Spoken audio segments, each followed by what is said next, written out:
Badlands. Explain those Badlands. That's a hell of a name.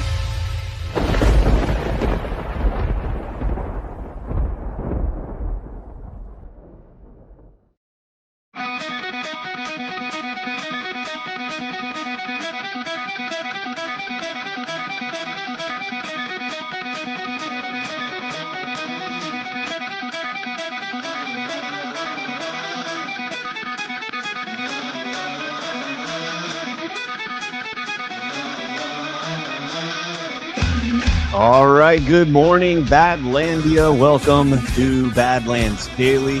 It really feels like the cat with a laser pointer. It's like you've led the cat up to the top of the building, and now you're leading it over the edge. President Trump is rebalancing trade around the world and making things more fair for the American people. I think that anytime the deep state can like overcapitalize in whatever situation they have, they're going to. But the rest of it is a very well organized and well funded color revolution operation of the type they run all over the world again and again and again to destabilize entire society.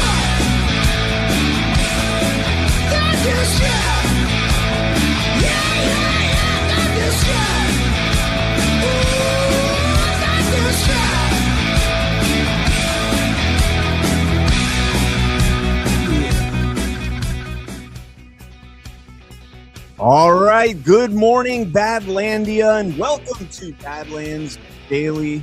Another Monday, here we come, joined by the one and only Red Pill 78. Zach, how you doing, brother? Brian, I'm doing well, doing well. Looking forward to today's show and everything the week has coming up. You know, I obviously I would like to just say something just real briefly about Brad and Abby. So I'm sure everybody has heard that Brad and Abby have decided to move on from Badlands. And I just want to be very clear that there is no bad blood. There's a reason that I asked Brad to be my best man at my wedding. I love that man. I love Abby. And I am excited for them to go do whatever they want to do because, you know, that's just the nature of the beast. Especially, you know, when you've got organizations like this, whether it's, you know, on a smaller scale, such as us or anything. You know, I've worked for a lot of different companies over the years. I've worked with a lot of different people and people come and go. And sometimes it's harder than other times. For me, obviously, it's going to be hard because, you know, Brad and I do Altered State on Wednesdays. So I'm not going to continue doing Altered State. It's not Altered State if Brad isn't there with me. And I don't know what that means, like what's going to come instead, but I'm not going to do a show this week because I kind of want to take some time to determine exactly what that's going to look like. Am I going to have a new co-host? Are we going to do something totally different?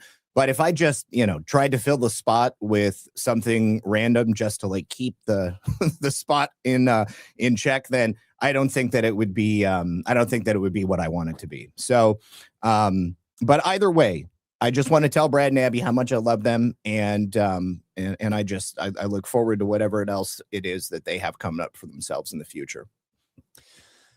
I am with you on that 100%. I think they're two fantastic people. Absolutely love them to death. Wish them the absolute best, you know, with whatever they decide to do next. Got my support all the way. As far as, you know, there's a lot of people immediately that jump to the, oh, this is John and all that.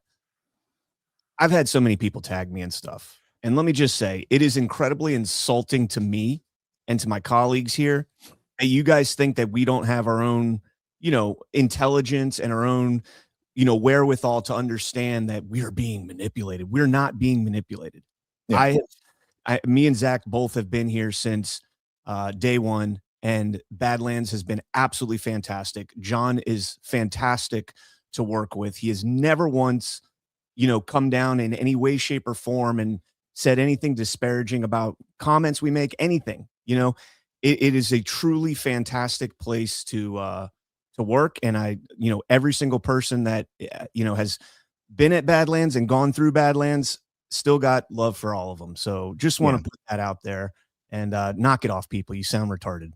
Yeah, and Gatorab wants to know, why is that always the company line, no bad blood? Because I don't want to speak for somebody else, and all I can say is that I have absolutely no ill will, whether it be for Brad and Abby or for anybody that's decided to move on from Badlands. And obviously, having spoken to Brad, I do know that that's how Brad feels, and I'm not going to put any other words in his mouth other than what we had a conversation about. So and ultimately, when it comes down to it. And I am totally genuine when I say that, because again, Brad has been one of my best friends for years, and nothing is going to change that. I mean, regardless of where he lives or what his next decisions in life are, Brad will always occupy space in my heart. Give me just a sec. Good, man. You're good. Brad will always occupy space in my heart, and I don't speak unless I truly believe something, unless I feel compelled to say it, and that's what I feel compelled to say. So, yeah, that's really it, man. I love Brad. I can't do Altered State without him, and I will let people know what that looks like, when it comes time to do it. Amen, brother. Amen. So God bless and Godspeed. And whatever they do, I know will be awesome. So, all right, let's get into the show. Before we do that, let's talk about our sponsor for today's show. The VIP sale is happening now at CB Distillery. For a limited time, you can save up to 50% on everything when you use promo code Rumble. It's the perfect time to stock up. If you're looking for better sleep, if you're battling daily stress or trying to ease that nagging pain after exercise, CB Distillery has a plant-based solution for you. CB Distillery has plant-based options to support sleep, less stress, pain after exercise, mood and focus. And yes, they've got CBD for your precious pets as well. I take the tinctures, the gummies. We also have the Om gummies. Ash pushed me into buying those, so we got those. Every CB Distillery product is made with premium quality, clean ingredients, no fillers or anything artificial. And with over 2 million customers, CB Distillery is the trusted name in CBD. So if better sleep, calmer days, and natural relief sound good, this is your chance to save. Take advantage of the VIP sale and save up to 50% statewide using promo code Rumble. But hurry, this sale won't last long. Visit cbdistillery.com. Use promo code Rumble to get 50% off. cbdistillery.com. Specific product availability depends on individual state regulations. All right. Good to see CB Distillery back. Love their products. Yes. And smash that thumbs up if you have not done so yet.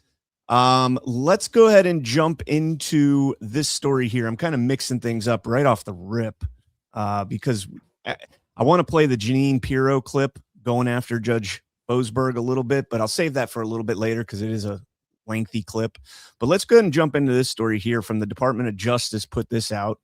Antifa cell members convicted in Prairieland ICE detention center shooting. This is very interesting because there's a lot of things that came out in this case. The NGO organization, the funding, we got some allusion to that in this case. But the biggest thing I think we got out of this so far was the recognition that Antifa is, in fact, a group. And it's not what they've been telling us. It's Antifa's an ideology. It's not a group.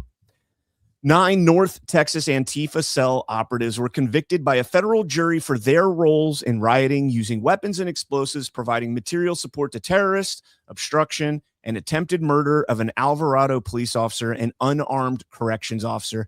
In the 12-day trial last February, jurors heard testimony from more than 45 witnesses, considered over 210 exhibits supporting the charges. Testimony and other evidence established that the defendants were members of a North Texas Antifa cell, part of a larger militant enterprise made up of networks of individuals and small groups, primarily ascribing to an ideology that explicitly calls for the overthrow of the U.S. government, law enforcement authorities, and the system of law. The Antifa cell involved in the Prairieland attack looked to Benjamin Song as a leader. Song acquired firearms that he then distributed to co-defendants and recruited members at gun ranges and combat sessions that he conducted. Collectively, the Antifa cell acquired over 50 firearms in the Dallas-Fort Worth area prior to the July 4th event.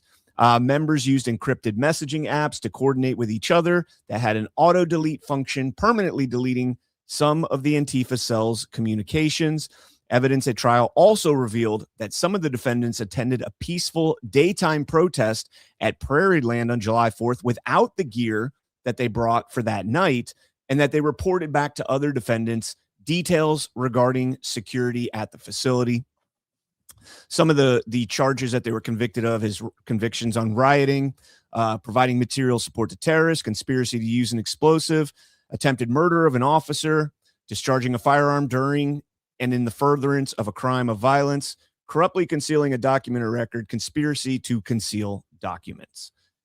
So, Zach, I think, to my knowledge, this is the first time that we have officially on record that Antifa is an organization and not a collection of ideas. It certainly is in a legal sense. In terms of, obviously, its definition by the U.S. government, we've already had that. But to have it established in courtroom precedent is certainly notable, as well as is the prosecution and successful, I should say, prosecution of these individuals. I mean, we've known for a long time that despite whatever these people say, they are organized, they are militarized, they have OPSEC, they are careful with their communications. These people are every bit a private terrorist mercenary group. And the fact that we've been able to achieve these convictions is a massive, massive win. And undoubtedly, it's going to open up the door to more prosecutions around the country. I can only hope that despite their best efforts to obscure their communications and the networks that they're directly connected to, there have been tools such as FISA that may have been used to surveil them, their direct connects, and through umbrella surveillance, the other people that they're directly in communication with. And the one thing that I'm certain of is that this network extends across the entire United States. And I think that they all deserve to go to prison. I will be very, very happy when I see it. Yeah, as you know, Ricky Tikki Recon, as these people might think they are, doing things. And by the way, that is how a military operation would be conducted: going in there, doing your reconnaissance, your BAMSIS, right? Begin planning, arrange reconnaissance, or the first two. BAMSIS is a military term for those who may not know. And it's an acronym for how you conduct a military operation from start to finish. And the second one is arrange reconnaissance. And that's what they're doing when they're going in there and seeing the same exact people going in plain clothes by day. And then, their black bloc riot gear and everything else by night, including firearms in this particular case. What you were, talking about with the Signal, we're well, assuming it's Signal, it could be WhatsApp, a Telegram, who knows what app it is. You got to imagine these are being monitored, especially when President Trump made the declaration that, Antifa is a terrorist organization. You got to assume there's some monitoring going on there. And we are going to cover, ironically, a FISA story a little bit later on in the show here. Right. But these people, they're not here. Here's the thing. And this is unfortunate that I'm saying this, because it shouldn't be this way, but you are not going to outsmart the federal government. Okay. So if you think you're conducting this operation and you have this funding that's coming from all over, they're going to be 2 or 3 steps ahead of you. All right. This isn't a, $500 million operation like a lot of the cartels are and things like that. This is, folks like perhaps who's the guy, the Code Pink guy, Singham. Yeah, Neville Roy Singham. Well, his wife is the Code Pink. He's a portion of the money. Well, she wears the pants in that relationship, so I'm going to attribute him to Code Pink as well. Sure, she's certainly brave enough to stay here in the United States. Yeah, right. But yeah, when all these funding gets unpacked and taken down from the head up, man, it's going to be a fantastic thing to see. So there we go. Yeah, first, I'm looking forward to it. First official on the record. Now, here's another story to go through. It's not along the same lines, but another WTF story here from CBS News. Legal name of fugitive killed by Dallas SWAT revealed, had a history of arrests before Representative Jasmine Crockett's security role. That is very intriguing. A man was shot and killed by Dallas police earlier this week as part of a security detail, was part of a security detail for U.S. Rep. Jasmine Crockett. Sources identified the man as 39-year-old Diamond Mazaire Robinson. He was publicly using the alias Mike King and had been using aliases while running a business that placed officers in off-duty jobs. Police said he fled into a hospital parking garage after they suspected him of impersonating a police officer. He fled into a hospital parking garage, barricaded himself inside a vehicle, and was forced out by tear gas before pulling a gun on officers. Sources said he was the subject of a federal investigation in which he was wanted for impersonating a law enforcement officer. Robinson's criminal history includes 7 arrests for theft in the Dallas area and by the Texas Department of Public Safety. All of the arrests were made between 2009 and 2012 and include misdemeanor and felony charges. The question, well, let me finish this paragraph here. Robinson was able to forge a new identity as Mike King, where he not only became a prominent figure as a security officer for Representative Crockett while in office, and during her Senate campaign, sources said that the convicted felon was also able to run a business placing officers in off-duty jobs through his business called Off-Duty Police Services. Robinson drove a replica undercover police vehicle and used license plates stolen from cars outside a military recruiting office. Robinson was also using his law enforcement officer placement service to promote security jobs for the upcoming FIFA World Cup games in Dallas for $90 an hour. So there's a lot to unpack in this story. First and foremost, who the hell is that guy? Because that does not sound like, just a convict that found a way to make some extra money. That is somebody that has connections, that is able to the ability to get through screening to become a security officer for a U.S. representative. Regardless of what you think about Jasmine Crockett, she's a U.S. representative. She has resources. There's, SOPs, standard operating procedures that you have to go through to vet these people. And apparently with felony charges, 14 years ago, 15 years ago, he was still somehow, and an active federal investigation, he was still somehow able to get through and become a security officer. So, that was my initial question. Most importantly, what exactly is the relationship between Diamar, whatever the hell his name is, Mike King, and Jasmine Crockett? And did he receive clearance to work for the representative as his legal name with those felony and misdemeanors attached, or did he receive clearance as his cover name, which Mike King? Either of them is equally disturbing, but the reason the relationship between he and Jasmine is so important is because there's a distinct possibility that perhaps she used her power to be able to get him through that background check process, which would mean that she was fully aware of his criminal history and what it was that he was doing. And obviously there is a huge can of worms with that. But I'm immediately thinking about the Awan brothers affair from several years ago.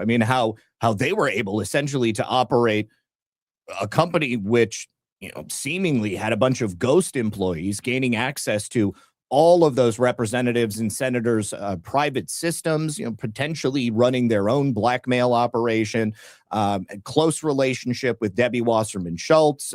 So many different aspects of that raised questions, and then nothing ever really was discovered or was told to the public about it. Now, unfortunately, Mike King is dead. And of course, he's not going to be answering any questions. Is the investigation going to continue? Are we going to get any information? Or are they simply just going to allow it to die on the vine because it's so scandalous and Jasmine Crockett won't be in the House of Representatives for much longer? Certainly, I hope that we do get a real investigation into this, because the manner in which he was able to gain the access that he did is notable. And FIFA is not like a low security event either. No. How did he get that as a contract? Perhaps just the fact that he was placing off-duty active duty police officers in these positions. Maybe he was getting a pass or he was getting some level of cover from the officers themselves. I don't know, but it's a big deal. It's a huge, huge deal.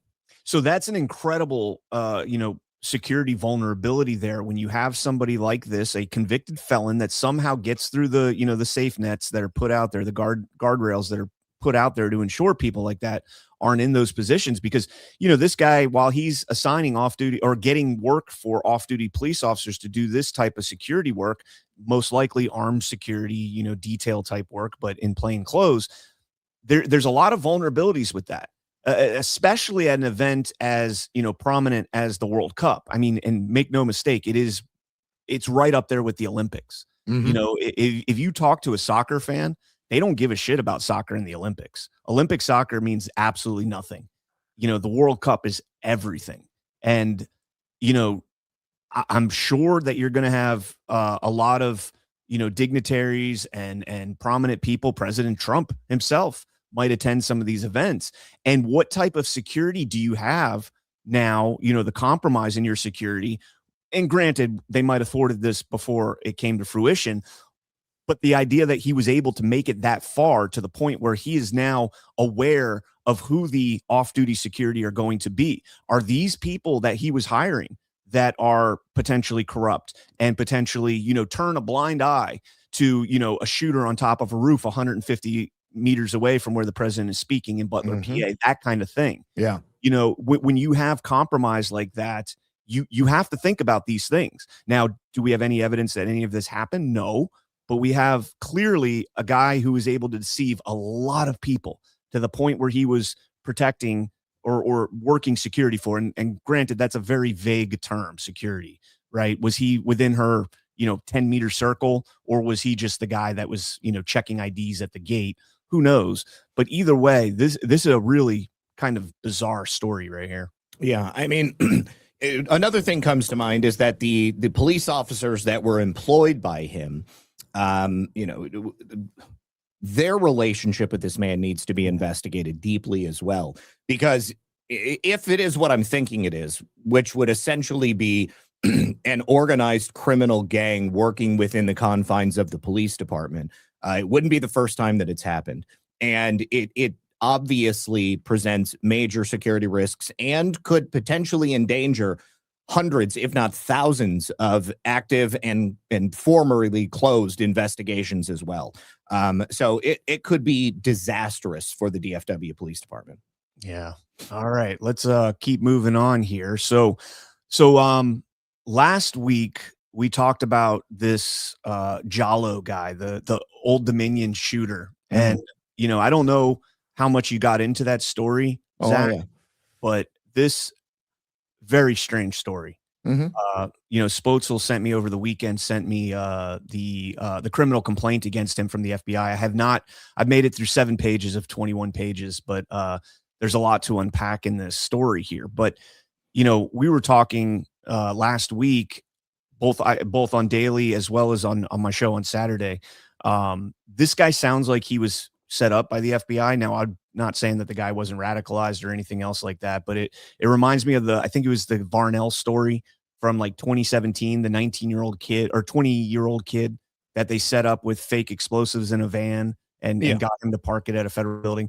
There was a lot of details in there that suggested that this Jalo guy in his first conviction in 2016 was set up by the FBI to go down, and now released December 2024. He's released right before President Trump takes office. And now we see him in the middle of this, kinetic war with Iran.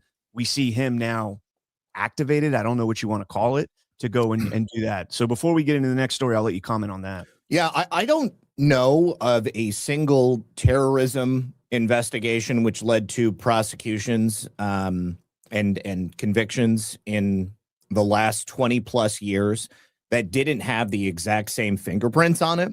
Every single time, the guilty party somehow, instead of actually making contact with real connections within terrorist organizations, they make contact with a confidential human source. And then the FBI leads them into the position that they're in. Now, it's arguable that in many of these cases, these people may have ultimately successfully done exactly what they intended to do. But there are certainly cases where it seems that the FBI was engaged in clear-cut examples of entrapment. There was a number of cases of young men mentally disabled in one form or another, where the FBI, despite the efforts of the people around these young men, they pursued them and essentially scored the indictment as a result of, badgering and entrapment. I think that, Mohammed Jalla had shown ultimately that he was a true believer. He traveled to numerous other countries, actually trained with IS fighters, came back to the United States and sought out these relationships. There were a number of significant failures within the U.S. justice system. First of all, in his original trial, the prosecution, the DOJ, wanted 20 years, okay? The judge gave him somewhere around 10. And then the Biden administration let him out, I believe, after about 7, okay? So you've got, boom, boom, fail right there. And then he gets out, and here we are. I think it is entirely possible he was activated in some way. He's a known quantity. He certainly has not rehabilitated himself in any meaningful way. And there's no way that he could have gotten a gun in a legal sense. So, here he goes. He shows up, and a good man is dead. Thank God the ROTC class thought quickly and essentially tore him to bits before he could do anything else.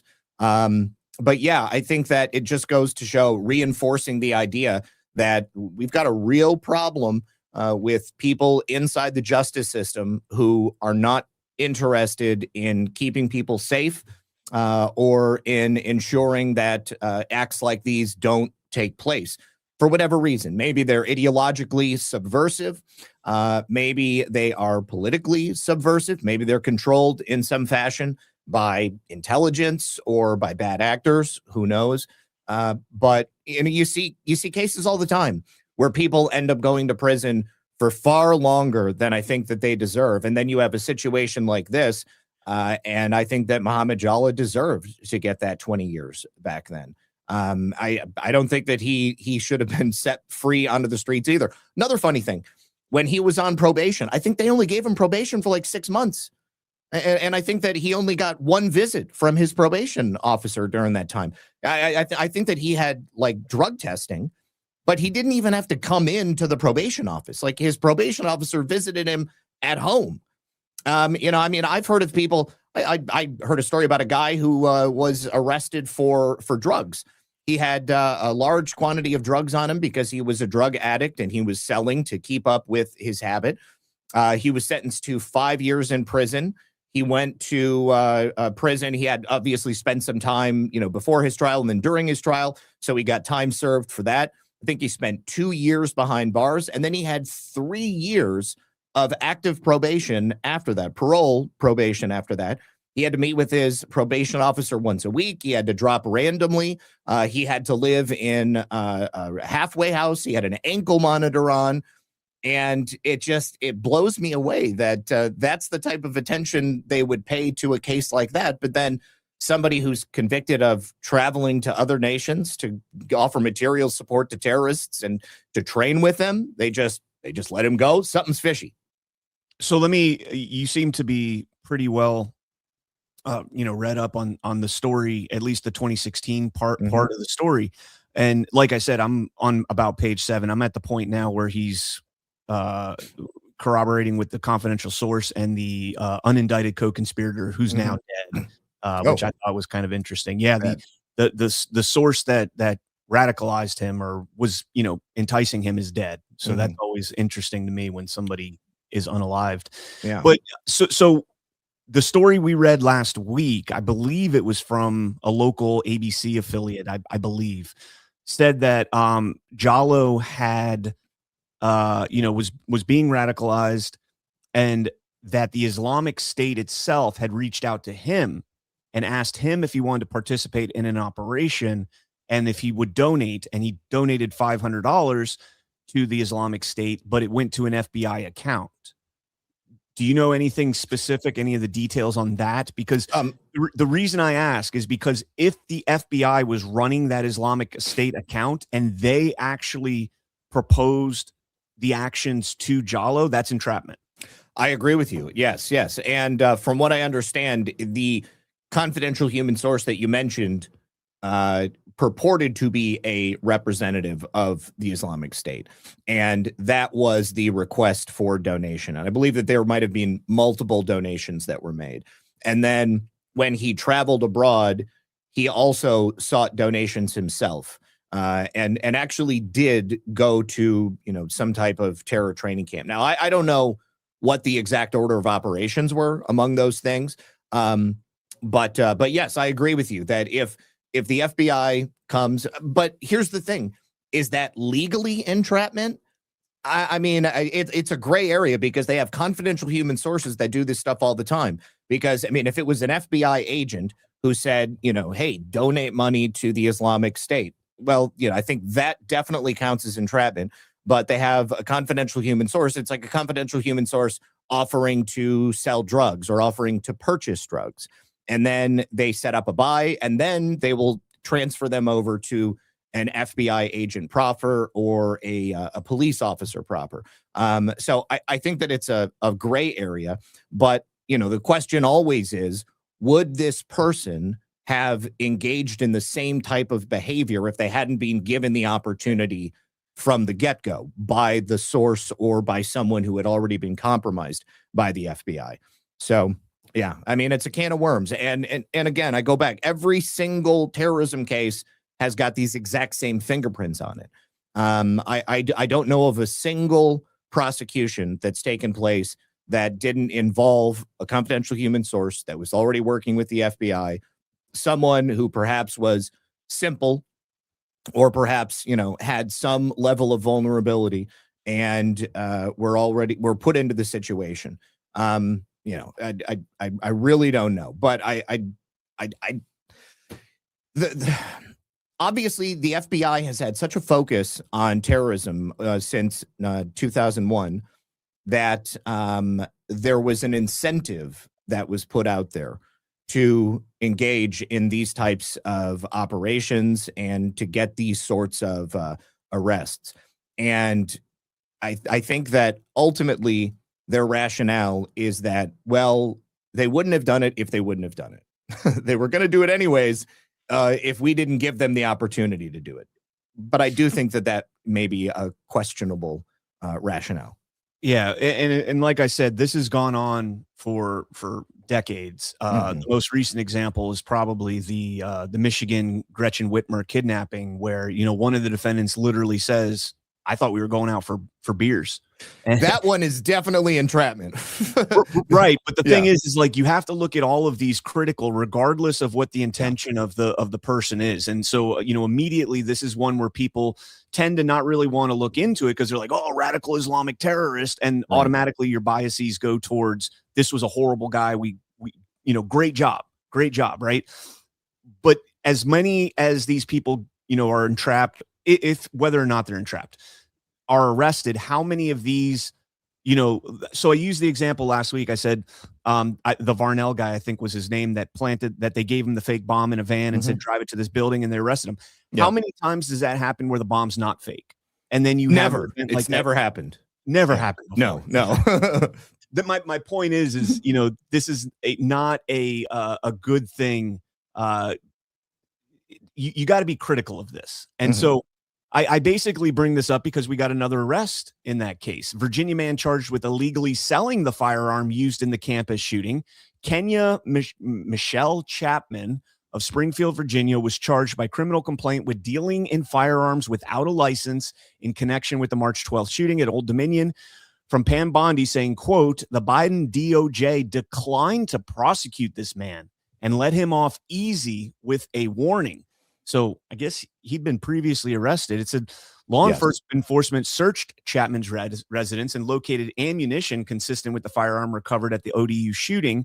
Chapman allegedly stole the firearm from a vehicle in Newport News 1 year before the ODU shooting and sold it to Jallo days before the shooting. In 2021, Chapman allegedly purchased 3 firearms that were recovered from crime scenes shortly afterward. 2 were recovered from the scene of a homicide, and another recovered from a drunk in public incident. Yeah, this guy was already a career, street arms dealer. Yeah. So my question is, the Second Amendment, right? The left is always like, hey, we got to get bad guns off the streets. We need stronger background checks. But then you have a guy like this that's right there for you to go after. You don't go after him. And now you've got, a lieutenant colonel in the Army who's deceased now as a result of this. Yeah, this is the other failure of that original case. Okay. Separate case, but another failure of the judicial system. This guy doing straw purchases, which were then used for homicides and robberies and, who knows what else it would have been used for. That's obviously a big problem. The fact that they didn't prosecute him previously directly led to the circumstances which allowed Muhammad Jalloh to even acquire a firearm this time around. So no amount of gun control, no amount of background checks would have been able to, stop this event from happening. And the idea that the left is latching on to this sort of narrative of, the gun control or the gun culture of the United States led to this terrible event. Absolutely not. The soft on crime culture of the United States has led to this event and many others. Amen. And, you look at this and it's not a gray area, but it's a slippery slope. Because on one hand, you're like, hey, I have the right to sell my gun to, anybody that I want, as long as I knowingly am not selling it to somebody who legally can't possess a firearm. Right. That's the law down here.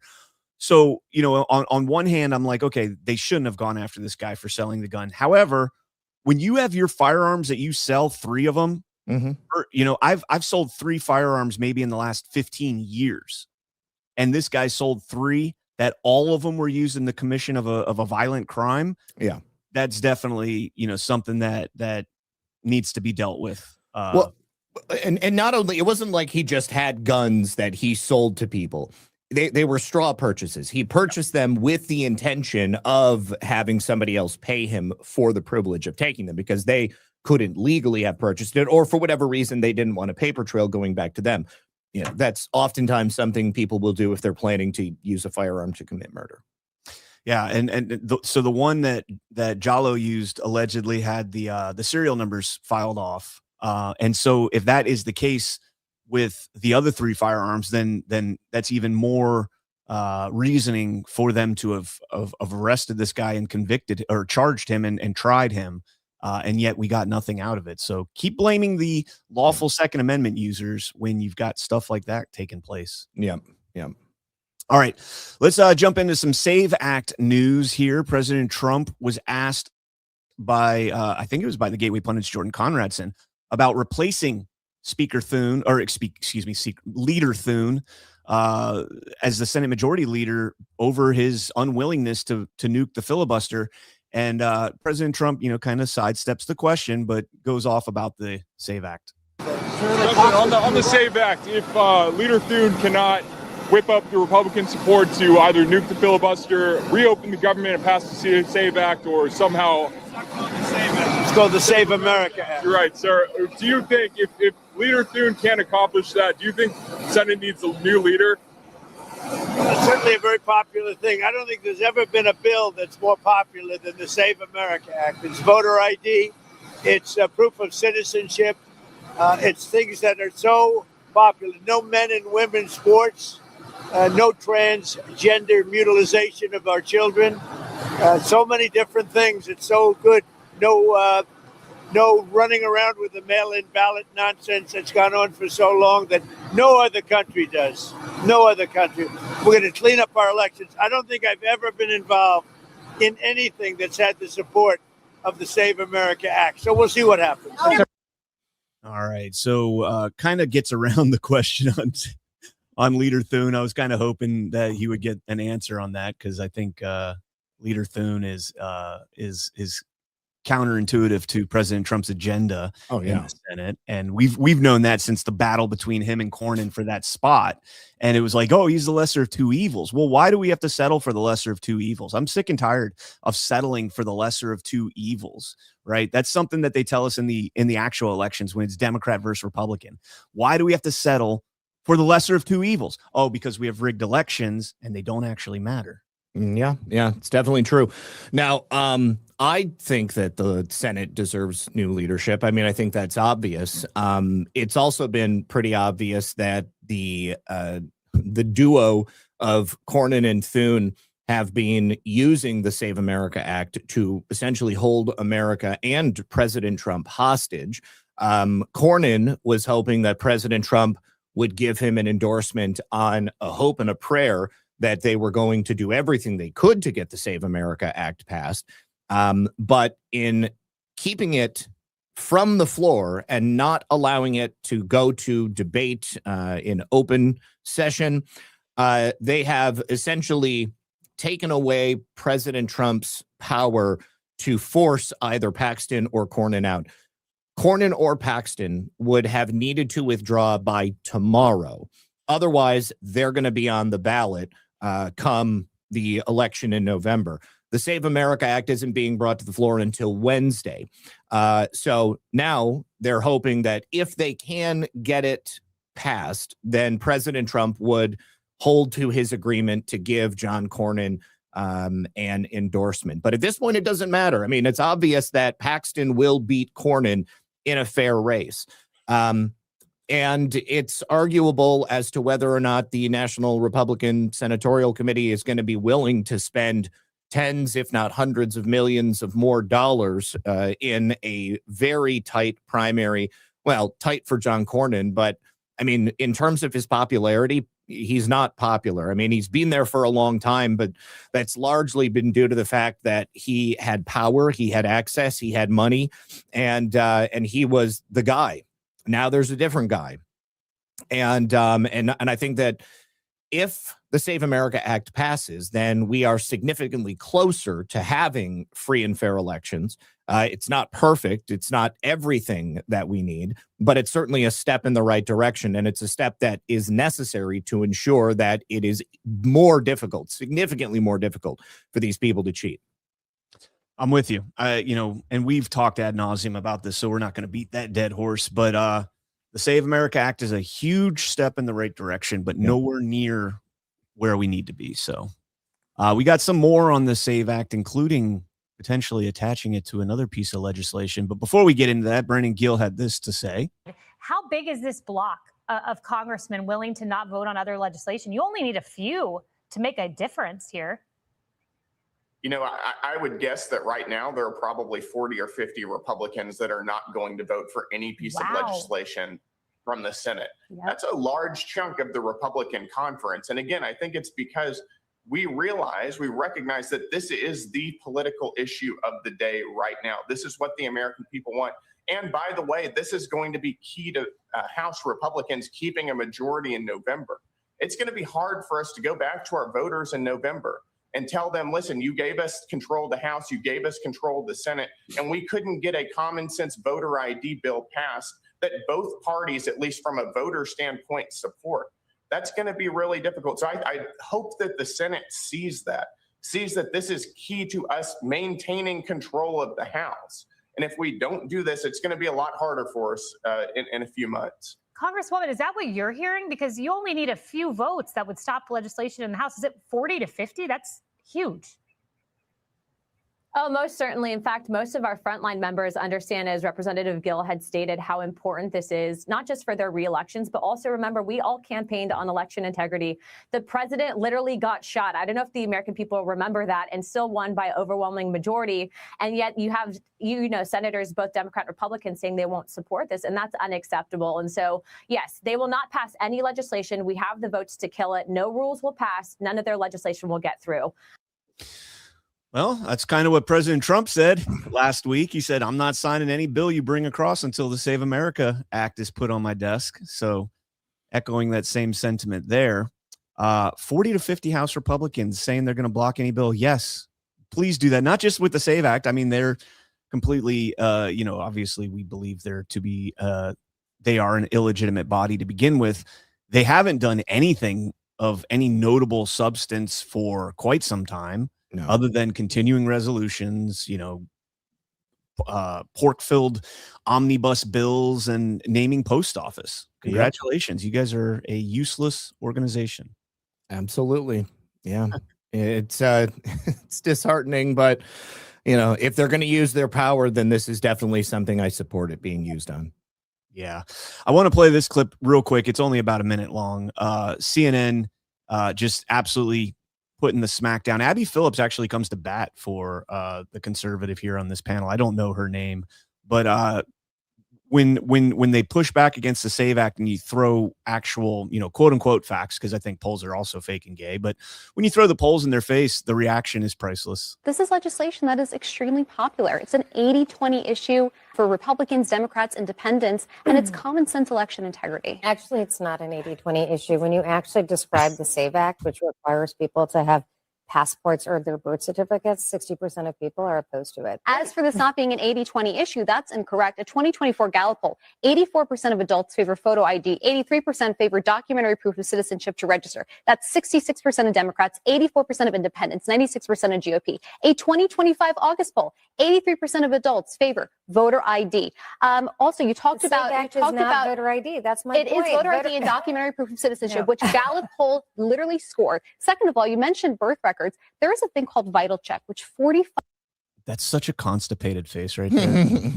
5 states have. The other 5 states require you to go through their own state databases. And it takes about 10 minutes. You could request your birth certificate. They mail it to you. The next question becomes, well, that's a poll tax. I think Republicans should come up with a compromise and say, we will give you a tax rebate if you paid for that. Second, you can, first of all, you're making it seem like everybody is missing their birth certificate. That's not true. Actually, last but not least, 60 million Americans last but not least, when it comes to that women. is a good compromise. I mean, look, I think it's very fair. I do think that attempts to actually address concerns about this legislation would be useful here. Yes. Okay, so that's Breonna Lyman. That's why I remember the name. She's the one that wrote the Federalist article on the 315,000 poll tapes missing signatures in Fulton County, and got all the accolades for that, even though it had been reported for. But it was allowed to come out there. Little butthurt over that one, but it's still fantastic to see that pushback right there, and have them melt down. 60% actually when they have to prove citizenship. No, actually that's not the case. Maybe 60% of the illegals here in the country, the green card holders that may have been able to vote otherwise. And what we're seeing now to kind of push back against that, Zach, is we're seeing and I don't think this is beneficial because we simply don't know the real details on this, but they're saying, well, such and such state only found 35 people that were illegal that actually voted in a past election. It's like, that's because those are the only people that you've actually looked for. Right. A lot of these people were put on the voter rolls through motor voter and automatic voter registration, and you just simply don't know whether or not they're legal or not, because the information is not requested, or because the little check in the box that says I'm a U.S. citizen, which may or may not have been filled out by the actual person that's registered. It may have been filled out by somebody else. We don't know. We haven't done a thorough audit. It's like the old adage we use with the ballots. If you have $100 bills, but half of them are fake, you still have however much, that $100,000 or whatever that comes out to, $100,000. You still have $10,000. You still have $10,000, but half of it's fake. So it's not a real $10,000. Same thing with the illegals on the voter rolls. You may only come across 35 or so that said, I'm not a U.S. citizen and I voted, but you don't know what the actual number is because nobody's allowed to audit it. Well, and especially if you have perhaps an illegal alien that's using a recycled social security number from an American citizen. I mean, they could be long dead, but their age makes it look plausible that they're alive.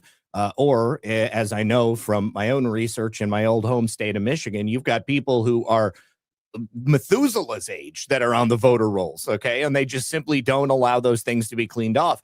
Or in certain cases, in other states, you've had we've had voters who are clearly not alive or who are illegal or who are duplicates or who have moved out of state that have at one time been removed from the voter rolls and then summarily been placed back with no explanation as to why that might be. So it's no wonder that you've got so many states that are fighting the Department of Justice to stop the cleaning of these voter rolls, because they know that once they get clean, it's going to be entirely far more difficult for them to continue cheating in the way that they have.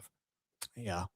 All right, let's we got one more clip here on the SAVE Act, and this one is leading into, I talked earlier about the FISA warrants and that FISA, act, and that we have some news on it. So before we do that, we're going to go out to Anna Paulina Luna, and I saved it. I didn't get it the first time, but I saved it this time.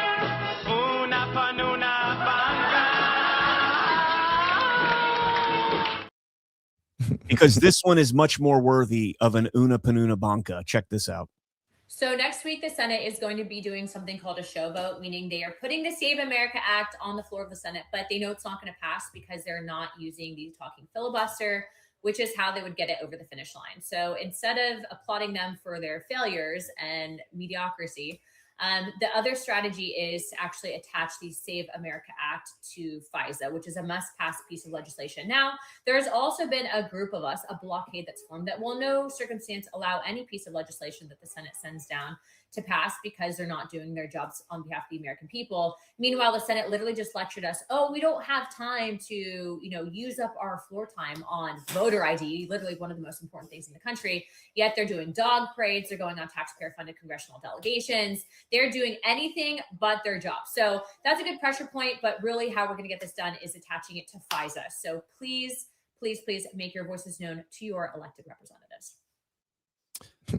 So the only way we can get the SAVE Act is to allow the government to continue spying on us.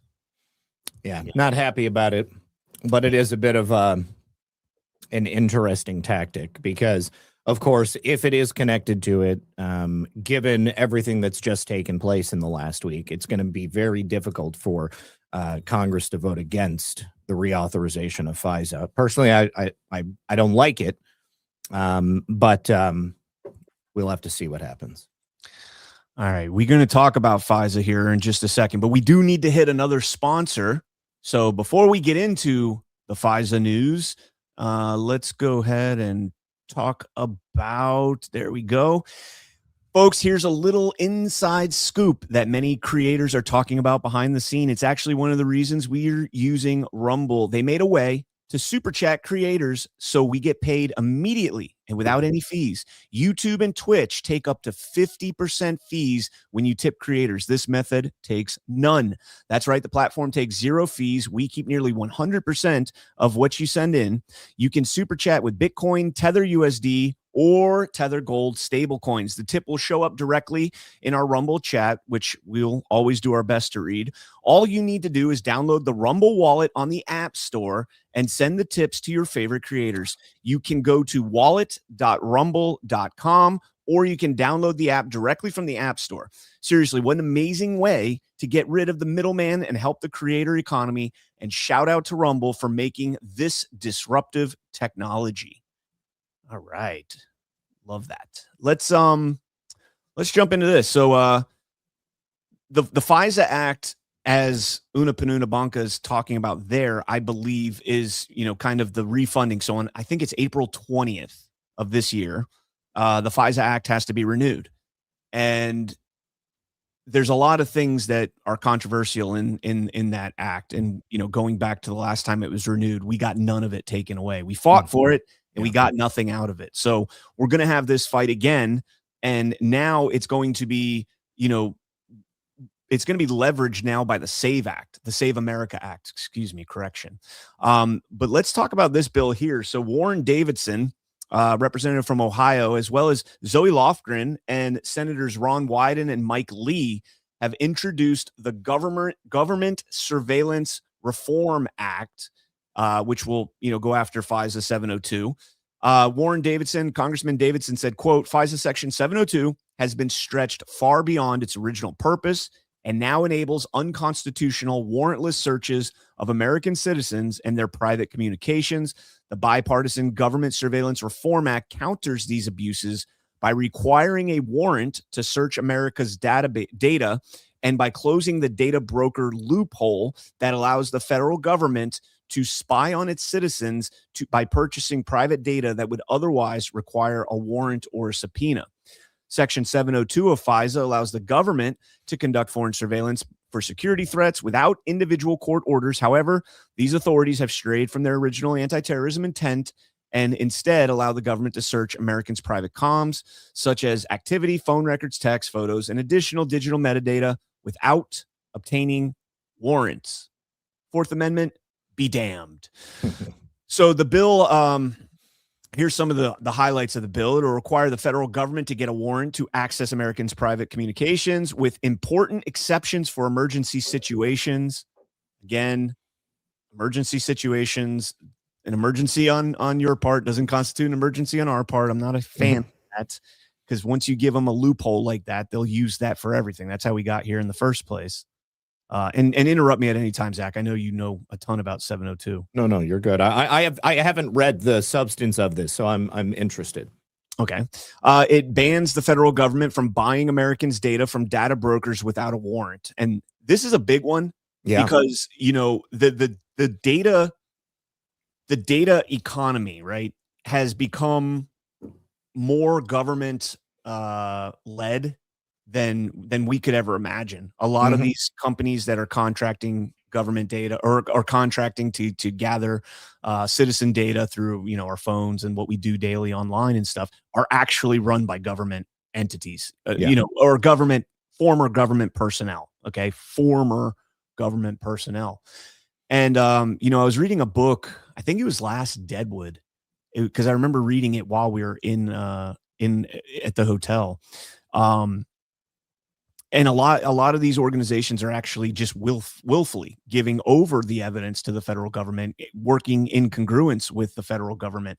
And so closing that loophole and stopping them from being able to access that. Now, again, even if we have legislation on the books for it, I think they'd still probably do it behind our backs, but it would be a lot more difficult for them to present that, you know, in a case against somebody, et cetera. But I'll let you jump in on that. Well, yeah, I mean, unfortunately, this is the way that a lot of this stuff works. You know, the government wants more of your data. They're not allowed to collect it legally. So they start a private organization that can do that. It's the exact same thing they did with the censorship industrial complex. You know, rather than having the government do it directly, the government would just work with private organizations that would advocate for it and use their money and their power to make it happen. And I don't know if there is the same type of overt level of communication with government agencies and these private data brokers, or if they are just in contracted positions to sort of scoop everything up and then just hand it over in one big data tranche to the government. But certainly, these types of loopholes are created for a reason, and they all need to close. It doesn't matter whether it's, you know, this or the censorship. Across the board, we have, and for a long time, had an overzealous federal bureaucracy that has sought to subvert the Constitution and to work outside of the boundaries of it within the confines of what is legally allowable. Yeah, that's always been a concern. Reading that book, you know, Ron Wyden is actually mentioned in the book I was reading. I think it was How to Control Your Mind or Control of Your Mind. It was by some guy, a globalist. So, you know, take it with a grain of salt. But Ron Wyden was actually mentioned quite frequently, going back to the early 2010s. What do you call it? 2010s? 2010s, yeah. 2010s. To the early 2010s as being a big proponent of reeling in the FISA spying and stuff like that. Kash Patel, another big one. In Government Gangsters, he talks extensively about FISA courts and how they're being abused and how they were especially abused against MAGA, against President Trump, against J6ers, against all sorts of people. So yeah, I'm all for, you know, I wish you could just eliminate it, but I mean, I understand the FISA court itself needs to be a lot more transparent. You know, they don't have transcripts, man. Like, that's nuts to me. That a court can literally get carte blanche access, whatever they want into your personal communications, because some foreign entity, and we're going to talk about that one in a second here, engages with you, and that therefore gives the intelligence community access to your personal communications without a warrant and without any transcript of how they got that due process to violate your Fourth Amendment rights. That's crazy. Kash Patel calls out explicitly in Government Gangsters. Good. Well, FISA is obviously a huge abuse component. Just the use of national security letters as well. I mean, they basically can gain access to everything that you do and say at any point, and they have a rationale and a methodology to go about it. So yeah, we have a major problem with the security state inside the United States and the infringement of the rights of our people. Yeah, Clay's in the chat and says you can eliminate it, and they're doing it anyways. Yes. Yes and yes. Even if you eliminate it, they're still going to do it. They're still going to do it. It says the bill would prohibit using surveillance on foreigners overseas through Section 702 as a pretext for gathering data on Americans. It'll repeal a controversial 2024 expansion that allows the government to force millions of Americans and companies to secretly spy on its behalf. You look into, what they did with the toll records and everything else for, in the Jack Smith investigation, and sounds like that's in line with that. Yeah. We found out last week, we were talking about Phil Klein, who was the Thomas More Society and was the attorney that was representing Jesse Morgan in the 2020, following the 2020 election. Yep. And in that expose from, I think it was the Tennessee Star, I believe. Yes, it was. Yeah, they said that Phil Klein, when they got access to his text messages and voicemails. Yeah. And we were told from all the stuff that we got from our senators and everything in Congress after the Arctic Frost expose, it was just toll records. It was just who they called, when they called, and how long they spoke for. Nothing about the actual contents. Nothing about the substance. But text messages and voicemail might be more significant than the actual phone calls themselves. Absolutely. Yeah, I agree. Especially when you're unsuspecting of anything being, monitored. Like if you think you're doing something wrong, then yeah, sure, you might be like, hey, let's take this to a phone call, or like, hey, let's talk without our phones present, that kind of thing. But Phil Klein was not doing anything wrong. He was representing his client and putting forth evidence that was brought to him. And anyways. Yeah, even more egregious because obviously attorney-client confidentiality would apply specifically in that case. Yeah. It will protect Americans from intelligence agencies using non-statutory authorities, including by prohibiting backdoor searches and reverse targeting outside of FISA. The bill will require federal law enforcement to get a warrant to surveil Americans' location information, web browsing data, search and chatbot records, and car, onboard, and telematics data. And the bill strengthens judicial oversight, public reporting, and accountability requirements under FISA. So, again, one of the things that concerns me about this, and I was talking with a former FBI friend, and they were telling me, one of the ways that they circumvent FISA or circumvent your Fourth Amendment rights to get surveillance, through FISA is emails that you'll get from a foreign entity that is actually under surveillance by FISA. And if you're in contact with them, it's, by, what do you call it? Like, not 7 degrees to Kevin Bacon, but along those lines, right? 3 degrees out from whatever it is.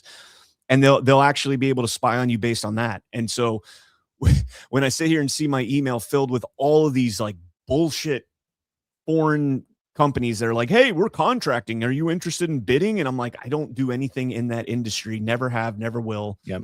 Why are you emailing me? And I'm like, oh, light bulb. What's interesting is that during the Biden administration, I got tons of solicitations like that. Things like, a Chinese company that would be offering mass production of office chairs or, parts for machines that have nothing to do with anything that I do. And now I get a lot of foreign offers for like podcast collaboration stuff. And it's like so much, like everything is a scam. Virtually everything is a scam. And I don't know if it's a scam because they're trying to get credentials for my accounts, or if it's, at some type of plot like what we're discussing here. Yeah, it's concerning whichever way, it's concerning.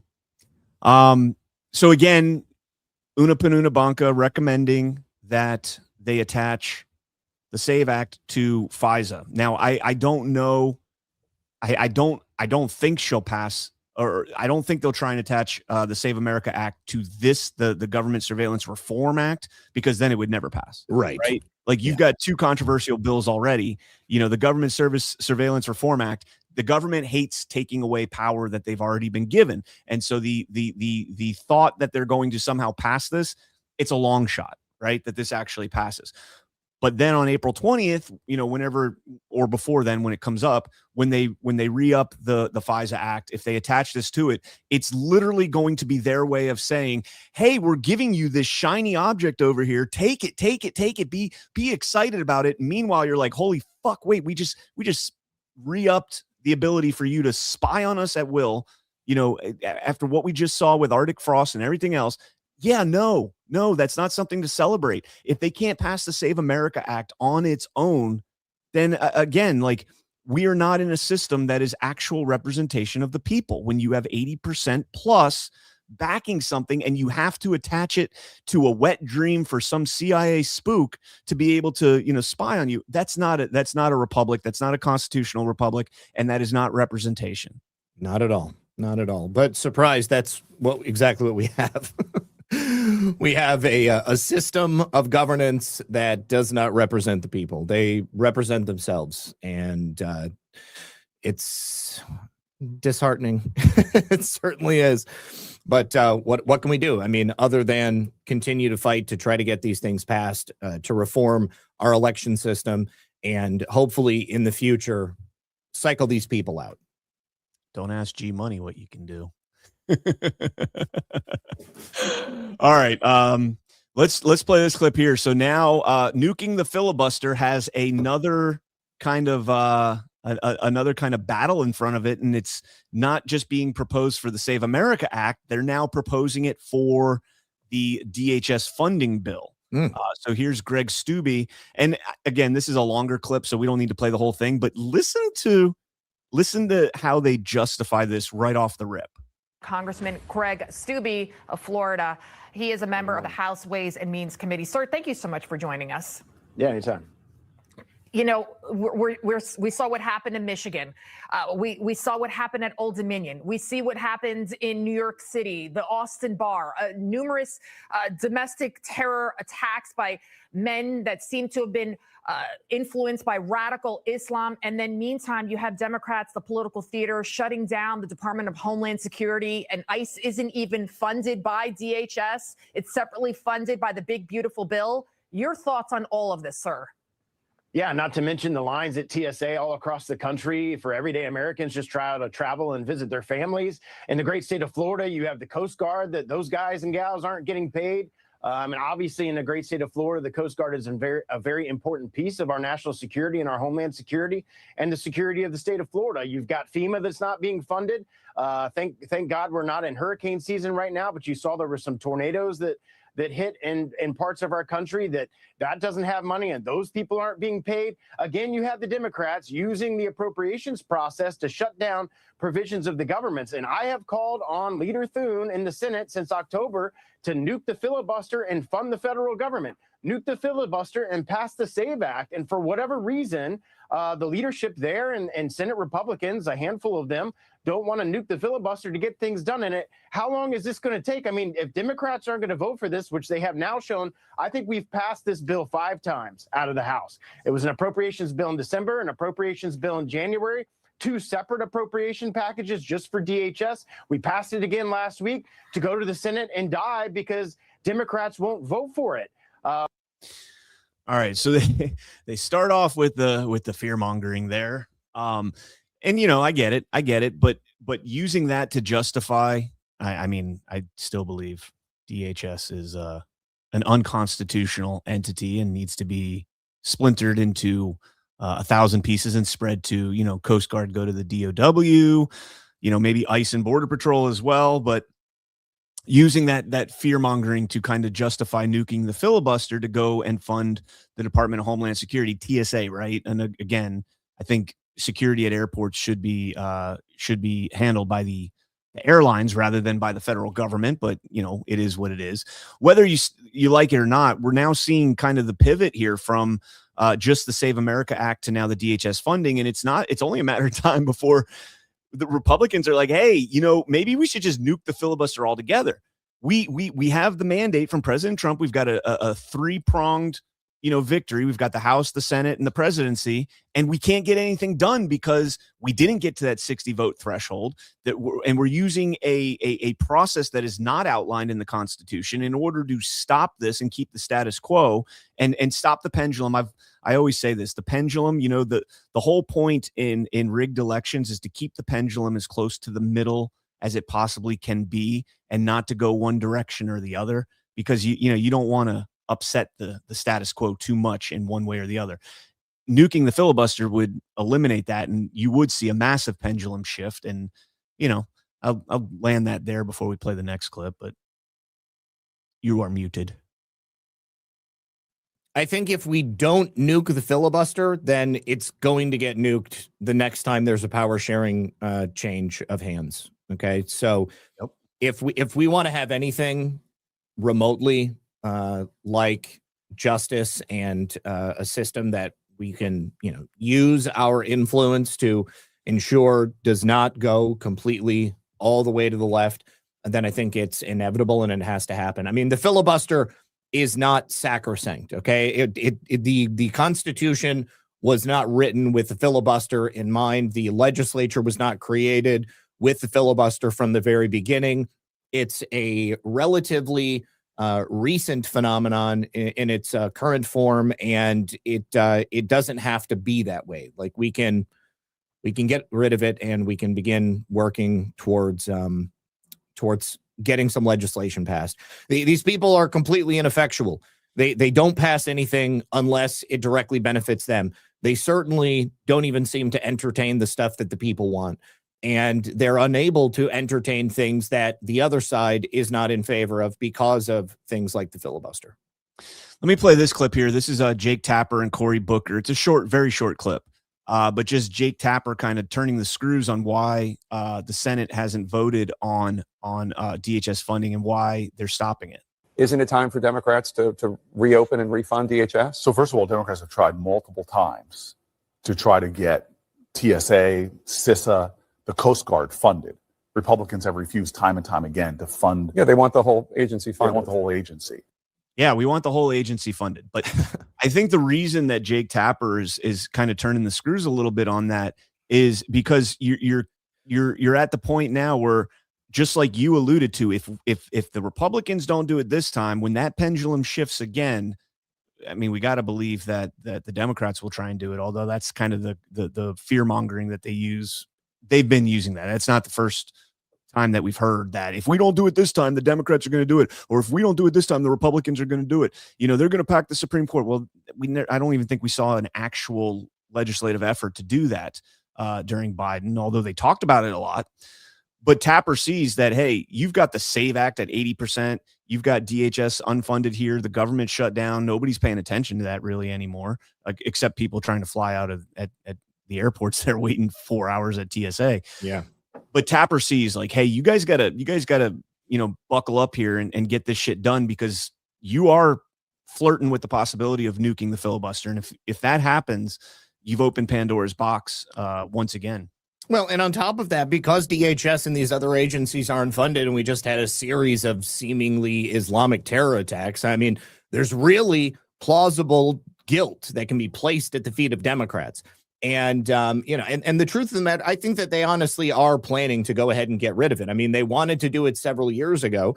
And I think that the closer we get to a great America, the more likely it is that it becomes difficult for them to regain power, because the legislative and policy decisions of a functional government will demand that people reject what it is they're fighting for, what they're trying to bring back. And so the only way that they can do something like that is by gaining a slim majority, getting away from anything that has been an impediment in the past, and then just ramming it down. Look at what they've done in Virginia. Okay. I mean, like Virginia is unrecognizable just a few short weeks after Abigail Spanberger took over as governor, and she has a majority in the House, in the legislature. So I truly do believe that their ultimate goal is to ensure that another Donald Trump doesn't come along ever again. And that by making sure that that doesn't happen, they can successfully constrict the American people to force us back into the life that we were leading before. And the farther we get away from that life, the more obvious it becomes that America doesn't have to look like that. America can be a happy and prosperous nation. America can be a safe nation. America can be a nation that looks out for its own people. I think many people forgot what that looked like. And now you're starting to see that, even if it's to a small degree. And the idea of going back to that, I think is just not something that the people would ever willingly allow to happen. Fix our elections and all of this goes away, ladies and gentlemen. Yep. Axios put this out last week. I didn't get a chance to cover it, and I kind of wanted to. Dems plan probes into companies, colleges that cooperated with Trump. They're already making it clear if they win the midterms, we're gonna investigate, and probably try for a third impeachment, 3-time back-to-back champs. You can't say three-peat, though. That is licensed by the Chicago Bulls, I believe. So you can't say that. Did you know that? Three-peat? Yeah. I mean, I believe that's licensed. You can't put it on really? Yeah. Fact check me if I'm wrong, but it's like what's the guy that did Let's Get Ready to Rumble, but you did it really dramatically? Michael, whatever his name is, I can never remember. Yeah, look that up. I'm pretty sure that they copyrighted that phrase or trademarked it. Anyways, House and Senate Democrats are starting to have preliminary. Oh my God, it's a registered trademark. Told you. It's owned by Pat Riley. Pat Riley, that's who it was. My man down here with the Miami Heat. And they couldn't get it together with the LeBron, Dwayne Wade, Chris Bosh, and Ray Allen. They couldn't get it. They couldn't get the three-peat. All right. House and Senate Democrats are starting to have preliminary discussions to coordinate potential congressional investigations into companies, colleges, and law firms in the next Congress. Adam Schiff, Sheldon Whitehouse, and Dick Blumenthal, I refuse to call him Richard, all on the Senate Judiciary Committee, have been involved in the planning discussions on the Senate side. Democrats want to know how and why major institutions, including billionaires, major law firms, and universities, chose to cooperate with the Trump administration. I want to know how they ever chose to cooperate with the idea that men can become women and vice versa, and that somehow your race or ethnicity is more indicative of your potential than your actual merits, you know?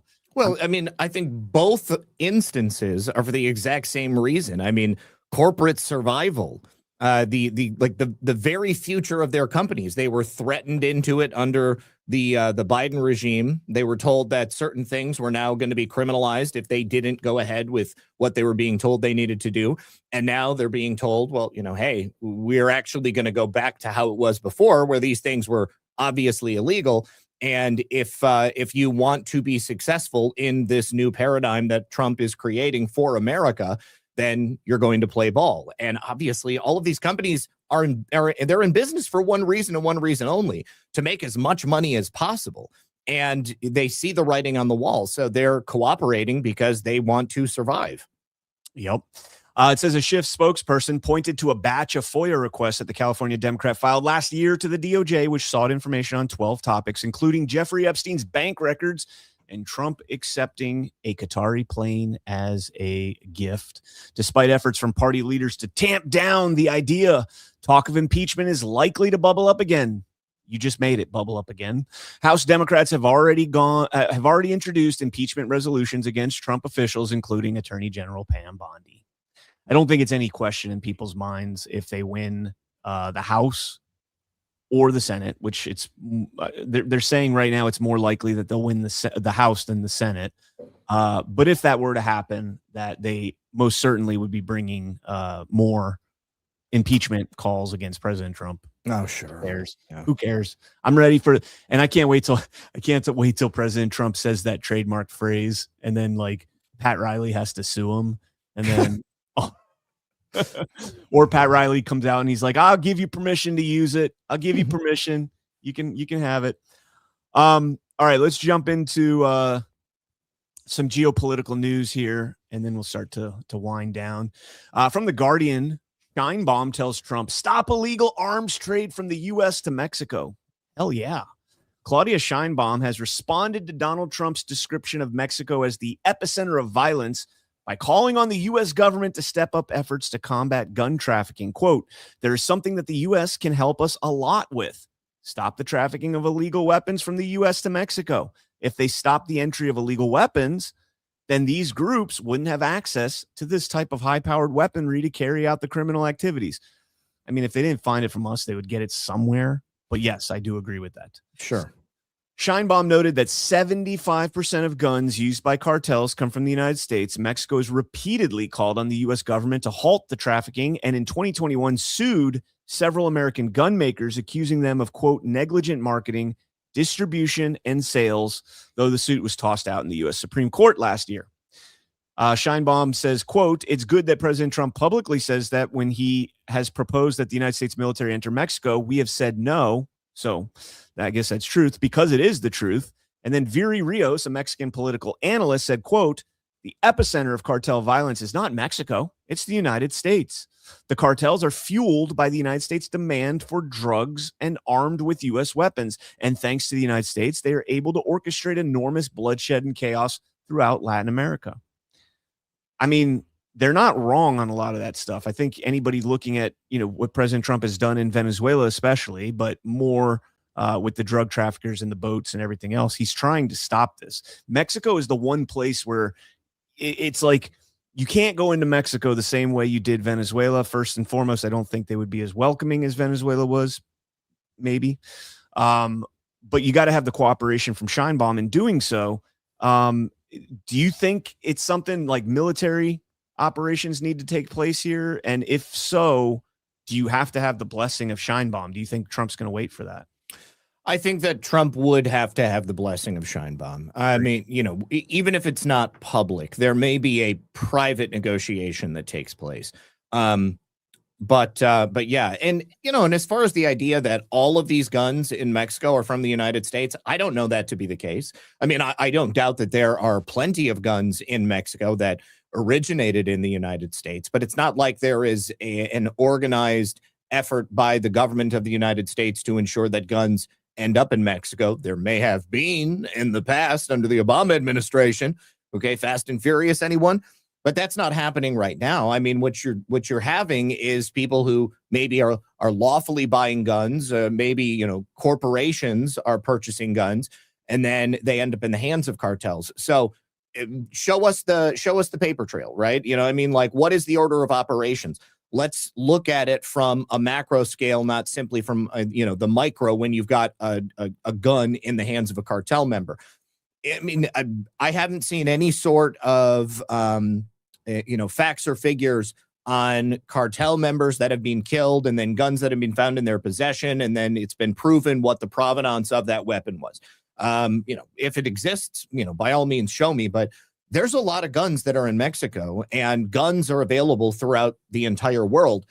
You may have guns that were purchased through arms dealers that end up in another part of the world and then are circumventing their way down into Mexico. I mean, obviously, there's a problem with that, but many of these guns might be coming from other places around the world. They may just be from American companies. Who knows? The fact of the matter is that Mexico is a narco state at this point. Okay, you've got the influence of the cartels inside the Mexican government. So you can't look at it with a simplistic lens like this and say, oh, United States bad because they have the Second Amendment and we don't.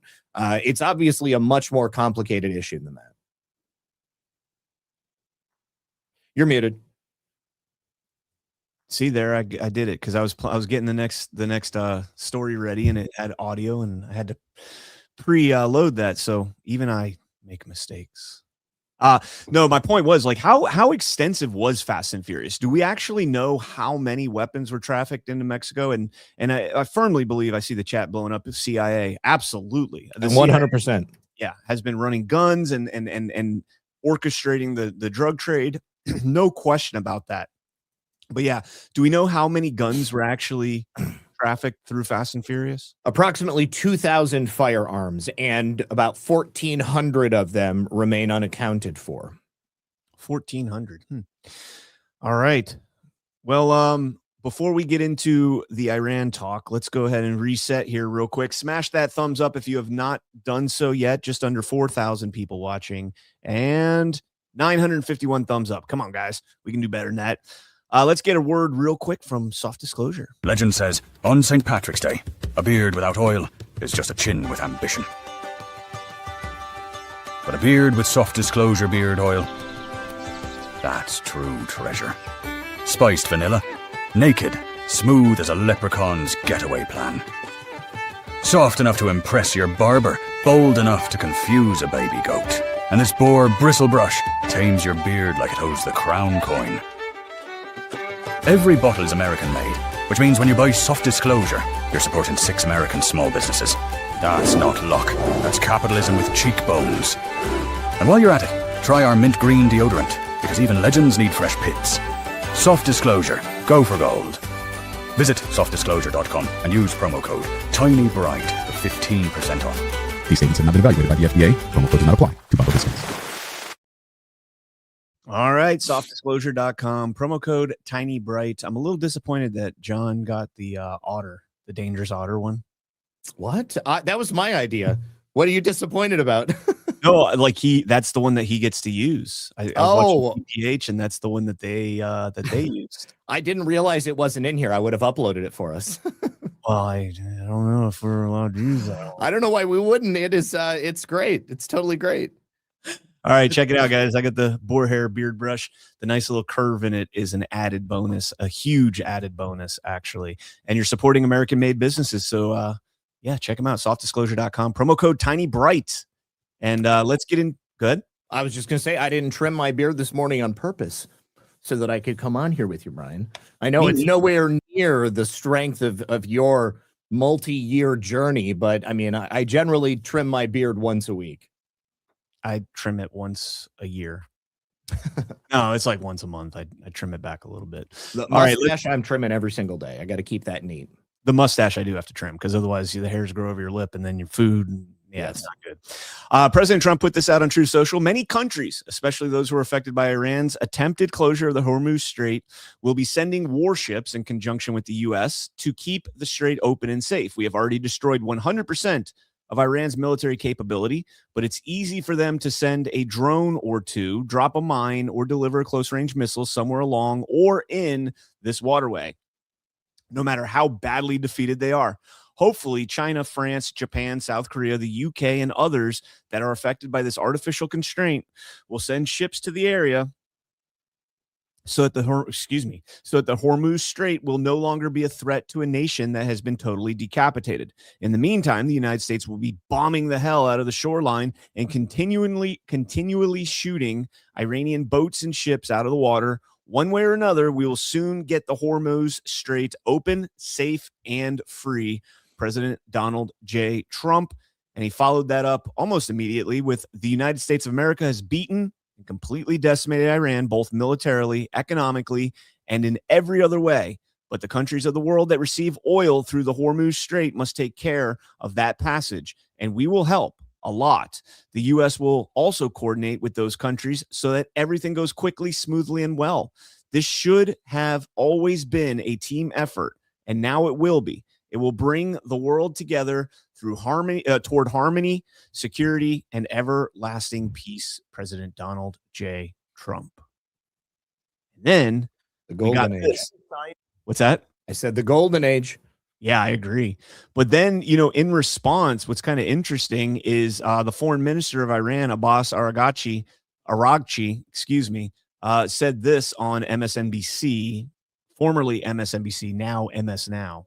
Is there any sign that Iran is prepared to allow passage of the Straits of Hormuz. Will the Straits of Hormuz remain closed so long as this war continues? Well, as a matter of fact, the Strait of Hormuz is open. It is only closed to the tankers and ships belong to our enemies, to those who are attacking us and their allies. Others are free to pass. Of course, many of them prefer not because of their security concerns. This has nothing to do with us. And at the same time, there are many tankers and ships who are passing through the Strait of Hormuz, and I can say that the strait is not closed, but it is only closed to American, Israeli, ships and tankers, and not to others. So interesting, President Trump's truth right there, calling on, all the impacted nations to rally together and ensure that the strait stays open. And Aragchi comes out and says, well, it's open to everybody but U.S. ships. But correct me if I'm wrong, but we don't actually transport like the oil. Most of that is ships flagged in other nations. Yeah, I'm pretty certain. I mean, because we don't get any Iranian oil. All of the oil that's going to be going through there is going to be oil that will be sold to other countries. So, I mean, Iran's had a long history of flexing where flexing was really unnecessary. And I think that this is probably one of those instances. I mean, the only ships that are going to be going through there at this time that belong to America or Israel are going to be ships that are there for military intervention explicitly, I would imagine. So I want to get into two posts that were, I think they're kind of controversial. This is one of those posts that people are going to, take him you already know where I'm going. I know exactly what you're going to put up there. All right. So there's two posts. We'll start with the long one first. Cause wait, let me do it based on chronological 15th and the 14th. So it is going to be the short one first instead. Excuse me. So let's pull this post up here. President Trump on Truth Social. Yet again, an intentionally misleading headline by the fake news media about the 5 tanker planes that were supposedly struck down at an airport in Saudi Arabia and of no further use. In actuality, the base was hit a few days ago, but the planes were not struck or destroyed. 4 of the 5 had virtually no damage and are already back in service. 1 had slightly more damage, but will be in the air shortly. None were destroyed or close to that, as the fake news said in headlines. The New York Times and Wall Street Journal and other low-life papers and media actually want us to lose the war. Their terrible reporting is the exact opposite of the actual facts. They are truly sick and demented people that have no idea the damage they caused the United States of America. Fortunately, as proven by our great and conclusive election win in 2024, the people of our country understand what is happening far better than the fake news media. So that's the first one. And then the second one's a little more, straight to the point. I don't even know how to describe this, to be honest with you. Iran has long been known as a master of media manipulation and public relations. They are militarily ineffective and weak, but are really good at, quote unquote, feeding the very appreciative fake news media false information. Now, AI has become another disinformation weapon that Iran uses quite well, considering they are being annihilated by the day. They showed phony kamikaze boats shooting at various ships at sea, which looks wonderful, powerful, and vicious, but these boats don't exist. It's all false information to show how, quote unquote, tough their already defeated military is. The 5 U.S. refueling planes that were supposedly struck down and badly damaged, according to Wall Street Journal's false reporting, and others, are all in service with the exception of 1, which will be soon flying the skies. Buildings and ships that are shown to be on fire are not. It's fake news generated by AI. For instance, Iran, working in close coordination with the fake news media, shows our great USS Abraham Lincoln aircraft carrier, one of the largest and most prestigious ships in the world, burning uncontrollably in the ocean. Not only was it not burning, it was not even shot at. Iran knows better than to do that. The story was knowingly fake, and in a certain way, you can say that those media outlets that generated it should be brought up on charges for treason, for the dissemination of false information. The fact is, Iran is being decimated, and the only battles they, quote unquote, win are those that they create through AI and are distributed by corrupt media outlets. The radical left-wing press knows this full well, but continues to go forward with these false stories and lies. That's why their approval rating is so low, and I can win a presidential election in a landslide, getting only 5% positive press. They have no credibility. I'm so thrilled to see Brendan Carr, the chairman of the FCC, looking at the licenses of some of these corrupt and highly unpatriotic news organizations. They get billions of dollars of free American airwaves and use it to perpetuate lies, both in news and almost all of their shows, including late night morons who get gigantic salaries for horrible ratings and never get, as I used to say in The Apprentice, fired. Thank you for your attention to this matter, President Donald J. Trump. Now, that's a lot to unpack. And I think this is going to be, I don't know if they have already, but the left are going to freak out over this. Oh, yeah. They have a little bit. There's been a couple of interactions with Brendan Carr on this issue on X. Can I pull up his tweets? There we go. All right. So broadcasters that are running hoaxes and news distortions, also known as the fake news, have a chance now to correct course before their license renewals come up. The law is clear. Broadcasters must operate in the public interest, and they will lose their license if they do not. And frankly, changing course is their only business interests, since trust in legacy media has now fallen to an all-time low of just 9% in our ratings disasters. The American people have subsidized broadcasters to the tune of billions of dollars by providing free access to the nation's airwaves. It is important to bring back trust into media, which has earned itself the label of fake news. When a political candidate is able to win a landslide election victory after, in the face of hoaxes and distortions, there is something very wrong. It means the public has lost faith and confidence in the media, and we can't allow this to happen. Time for change. I sincerely hope that it is time for change, because he's absolutely correct. All right. These broadcasters do have a responsibility under their FCC license to operate in the interest of the public, in the public benefit. And when they will publish and amplify distortions and fake news and lies, attempting to manipulate the American people, it is definitely outside of the boundaries of that responsibility that they have. And up until this point, there has been, every attempt to try to make these organizations course correct. They've chosen not to. And if it means that they lose their license and they go off the air, so be it. So be it. Okay. There's a difference between broadcast television and cable channels. Okay. Cable channels don't have that same responsibility. Theoretically, if they are operating as a news station, then they should, but there's nothing binding them to that. They have every right to go ahead and publish whatever they want, really. I mean, they can, say that it's a difference of opinion, etc.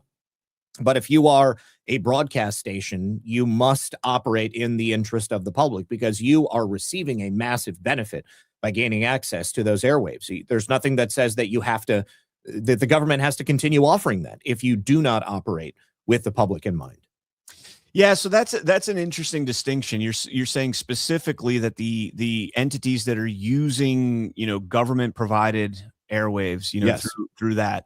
So would you extend this then to print media, entities that are using their own means of production and distribution? No, Okay. I mean, that there's a morality that I think Yes. is there, that they should do that, but they don't necessarily have to. The broadcast spectrum that is afforded to various broadcast television stations that are operating as so-called news stations, they do have a legal responsibility. And that spectrum can be revoked from them.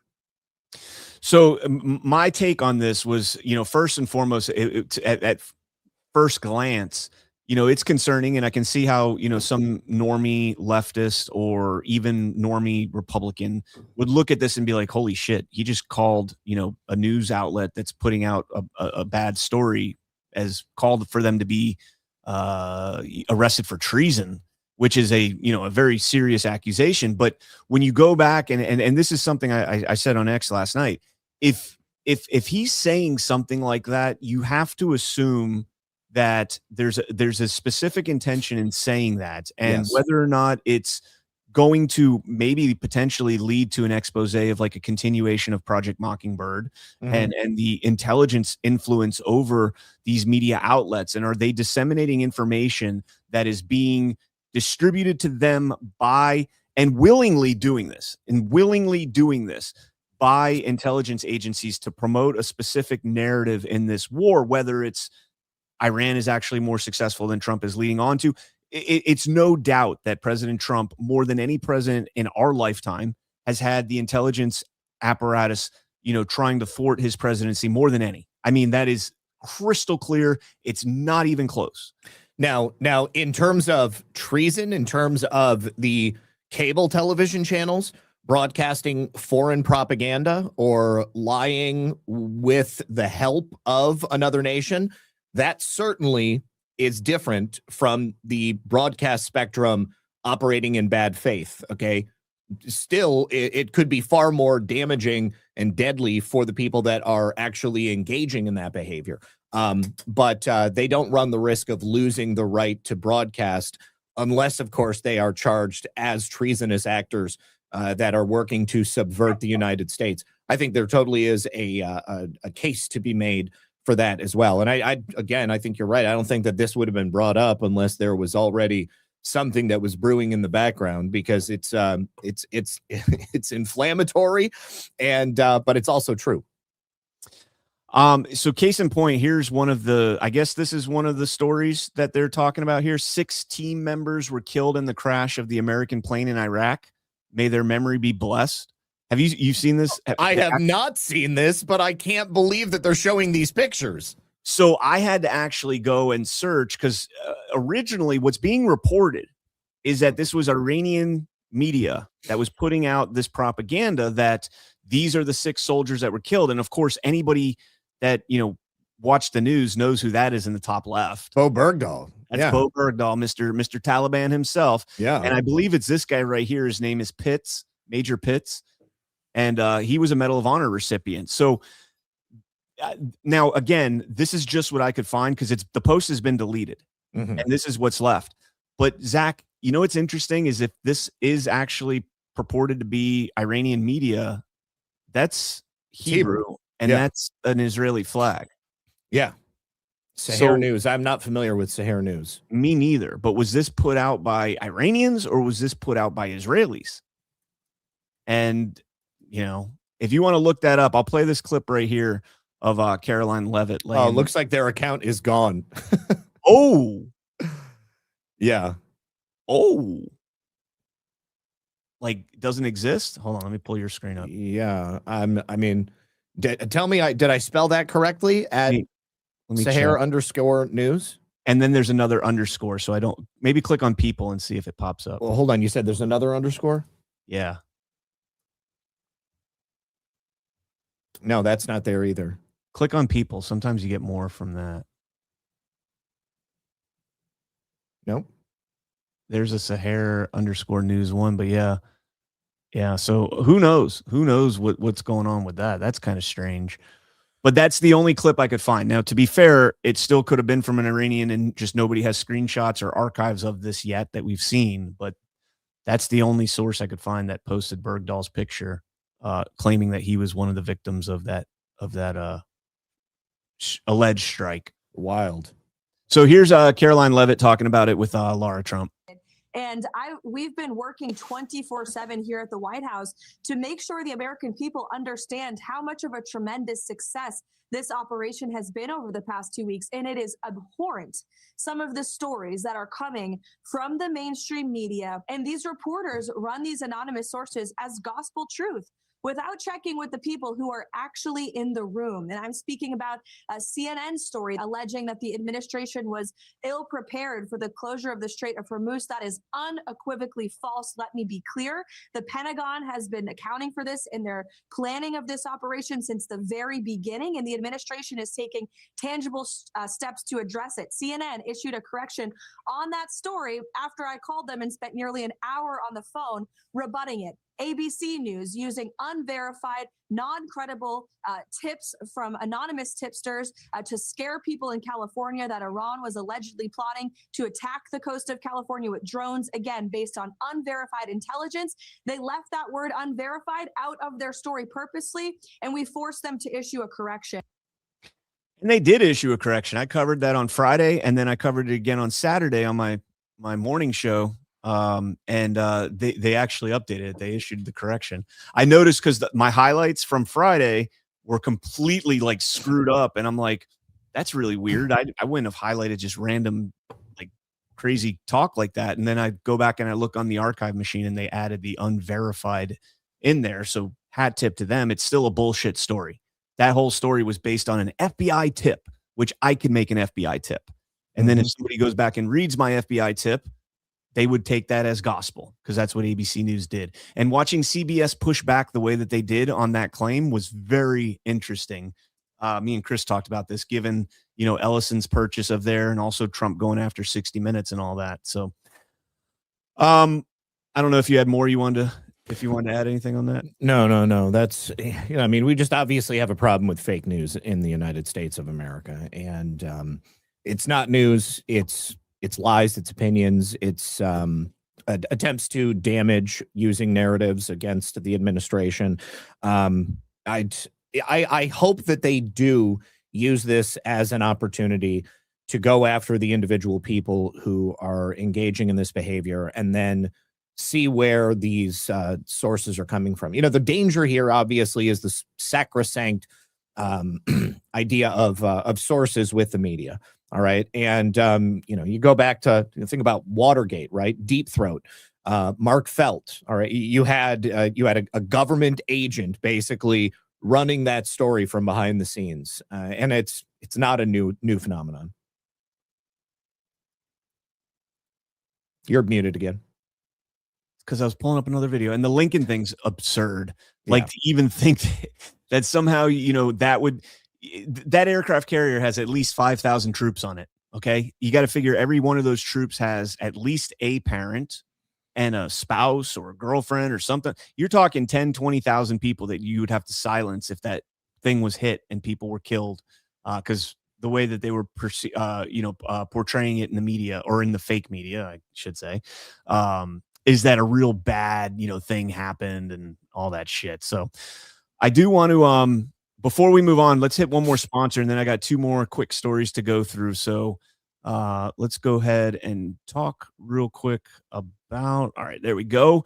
It's a new era for America First international assistance. President Trump has been clear. America won't hesitate to act, and we won't write blank checks. From now on, U.S. assistance will be strategic, accountable, and tied to results that make America safer and more secure. Stronger borders, tougher enforcement, and real cooperation to stop illegal immigration and keep deadly drugs out of our communities. America First assistance will stabilize fragile regions before crises reach our shores, strengthen key partners, and support American farmers, manufacturers, and workers. 80% of President Trump voters support such international assistance. And to Beijing, if you're using aid to buy influence and control, the game is changing. America will lead with strength, with purpose, and with conditions that put our security first. All right, let's jump into this last clip here. I thought this was interesting. Some more of the AI propaganda. Maybe. You're spreading AI-generated pictures and even videos that appear to show they're winning this war. Fox's Jonathan Hunt has been looking into this for us. Jonathan. Laura, we all know the old adage that truth is the first casualty of war, but truth, of course, was a casualty of the Iranian regime decades ago. Well, now Iran is using AI to further distort reality. This video, for instance, showing a fake strike on Tel Aviv, complete with fake sounds of explosions. Another one showing a fake fire at a U.S. base in Iraq. And even one claiming, falsely of course, a strike on the USS Abraham Lincoln, all racking up millions of views. Did you notice how they spelled Lincoln? That's funny. Linkon. Link on. fooling Iran hopes a lot of people. Often there's unnatural camera movements. If you look at fires and smoke. All right. So from there, they're just going to get into, how to distinguish AI from reality. And to be honest with you, you're not going to be able to. What's funny is they close that segment out by talking about the video games and the White House's messaging with the video games and everything. And that's something, Chris and I talked about on Friday. And then I think John and Chris talked about again on DPH, but very funny to see, Fox News essentially now calling, Fox News essentially calling a lot of the propaganda out there fake and gay, AI, almost as if we've been doing that since day one. But I don't really have anything else on that story. Yeah. Just like the one thing in that segment that they said is absolutely definitively true is truth is the first casualty in war. Yeah, there you go.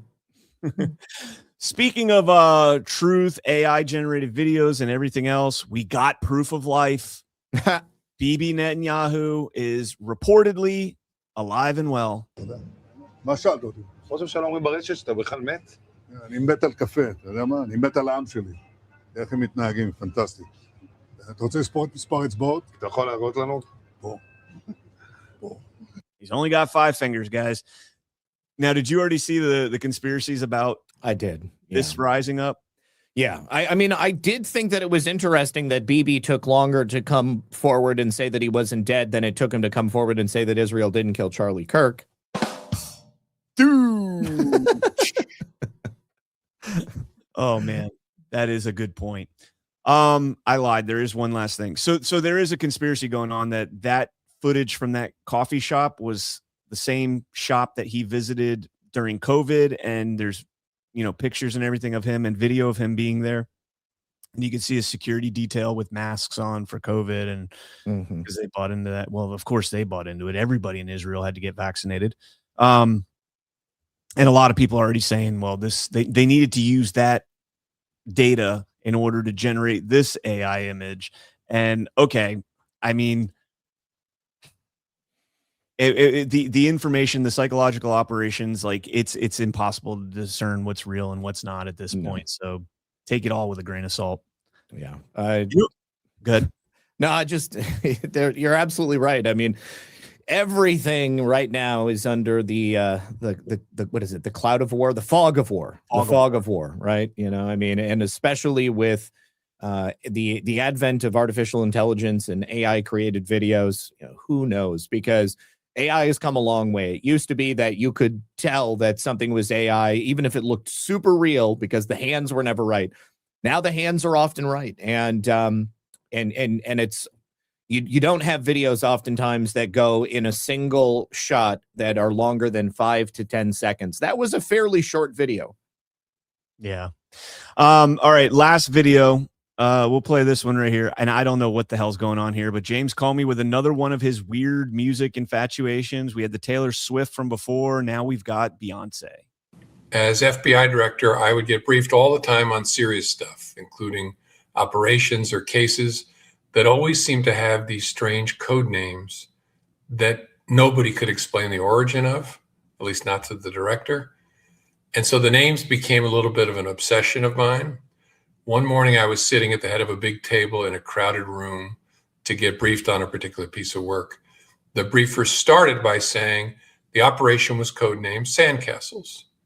Now this was 2016, and you may know that Beyonce's album Lemonade had come out then with a track called Sandcastles.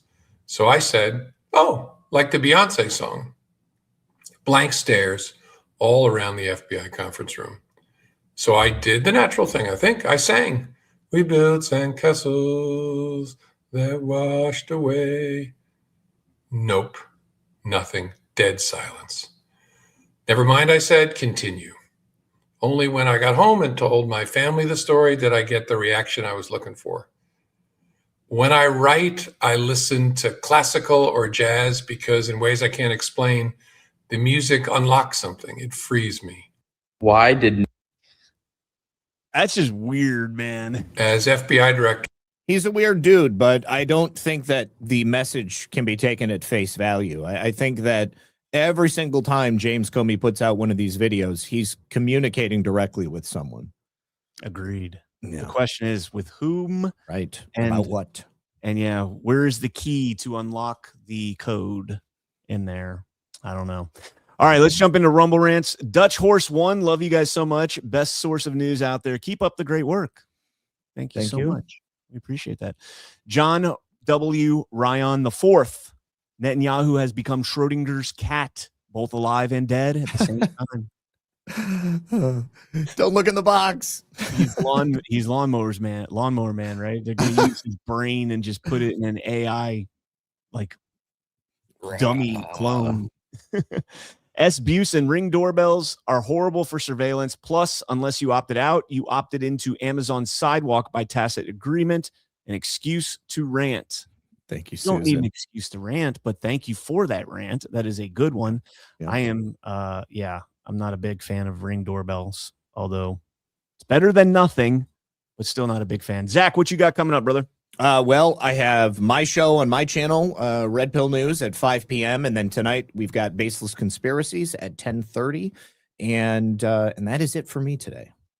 All right. And we've got Y Chromes coming up here in an hour at 1 p.m. DH, Daily Herald will also be going on. You get to pick your poison with that one. And if you're watching this, you better know where your poison is. And it's Y Chromes. No, I'm just kidding. Whichever one. John raids us anyway, so it's all good. Followed by Alphas Make Sandwiches at 3 p.m. I got to remember. And yeah, we'll see you guys later. Thank you guys all so much for tuning in. Peace, everybody. Ooh, I had my Scott Jared outro from what day was that? Friday's Why We Vote as the outro. Would have been bad if I would have played that one. Okay. This time for real. See you guys later. Thank you so much for joining us, and don't forget to hit the thumbs up on this video. And a special thank you to all of our advertising partners.